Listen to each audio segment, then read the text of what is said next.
Now, I get a lot of questions whether or not you should train the pull-ups and chin-ups within the same session. And to put it simply, I personally do not recommend it, especially as you get stronger and more experience with both exercises. But before you start spamming the comments, let me explain why. So in this video, I'm going to be talking about the implications when it comes to training both movements within the same session and providing the best practices for improving your overall weighted pull-up or chin-up journey.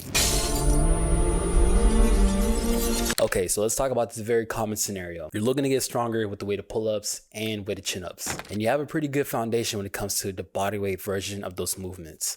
Let's say you can do anywhere between 12 to 15 reps each. Now, congrats, you've achieved the beginner level strength when it comes to calisthenics. And now it's time to start transitioning over to weighted calisthenics. So the question now is, do you start approaching training both weighted movements within the same session? Say the pull-ups first and then the chin-ups after? Well, let's start looking into these variables that will help us understand as far as my initial statement as why you shouldn't do so. They are both compound movements within the same movement pattern, meaning the pull-up and chin-ups are both training multiple muscle groups at once while being under the category of vertical pull, which means no matter how you look at it, the amount of strength and overall work capacity needed to train either exercises relatively close to failure or till failure is going to take a big hit. Meaning, let's say it's a strength focused day, and if we train the weighted pull-ups first using a 3x3 set and rep scheme, and theoretically we're training close to failure on each set of an RPE of 8, 9, or 10, our starting work capacity would take a big hit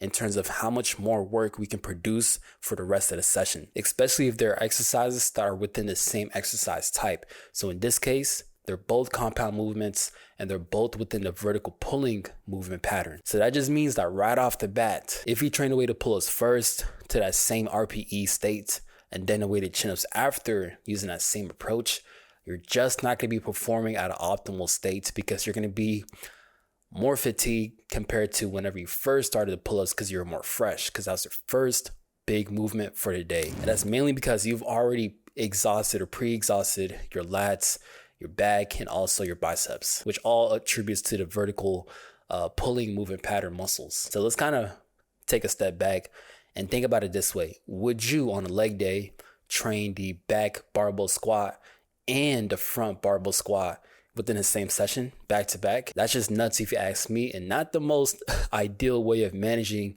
your exercise order and selection. Now, yes, the pull-ups and chin-ups can be seen as different exercises, one might argue, and they can be seen as the same movement, another side might argue as well. But I'm gonna take the stance that they are two completely different movements. One exercise focusing more on the back, like the pull-ups, and then one focusing more on the biceps, like the chin-ups. But even then, the reason why I want to train them within the same session still stands, even though they're both different exercises. And that is, they are both compound movements and they are both within the same movement pattern. Now I'm gonna let that sink in for a moment.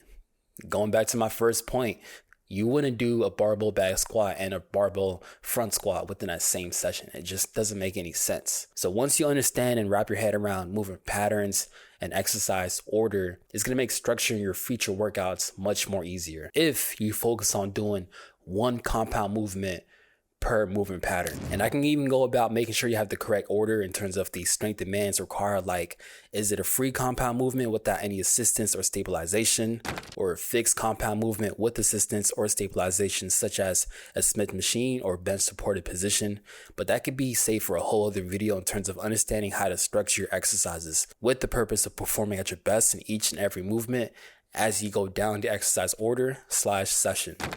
That said, Cobra, what if I do want to train the chin-ups and pull-ups within the same session? What if I just pretty much want to ignore everything that you just said? Well, technically you can, but it's only within certain periods of your training career. For example, if we're training just the bodyweight version of the pull-ups and chin-ups, and you're just getting into starting calisthenics, for example, then this would be the best opportunity to actually train them within the same session. That's because both will activate the same muscle groups, but the degree of activation differs, particularly in the biceps. Meaning if you train the pull-ups first, your lats will be activated to a higher degree compared to your biceps.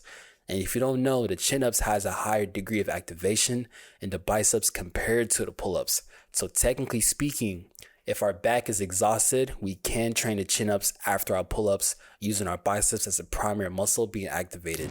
Of course, this doesn't imply that our lats isn't being engaged, but what I'm trying to say is, since our biceps isn't entirely exhausted like our lats from the pull-ups, the likelihood of us training at a productive rate increases if we train the pull-ups first and the chin-ups second. Now, using that same principle and method, does this mean that we can start training the pull-ups and chin-ups at the same session but weighted? Now, this is where I'm going to start having some pushback, because both exercises are not going to be significantly more difficult than what it was before. And also, our bodies can only take so much stress, so much load within a particular session, let alone just a particular week, right? So we got to keep that in mind as well. How to manage intensities, how to manage performance so we're not hindering and ruining our recovery, especially when, like I said, both exercises are very similar in activation in terms of muscle groups, and also they are both compound movements within the same movement pattern, vertical pull. But let's go back to the question.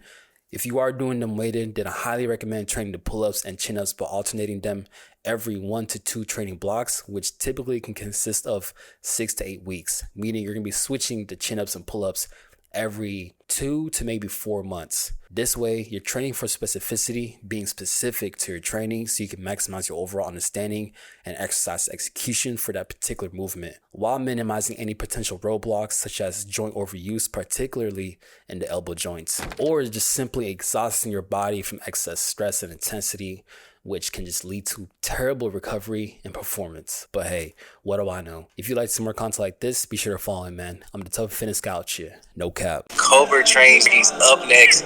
Make sure y'all subscribe to him. He's number one out here. He's the toughest fitness guy out here.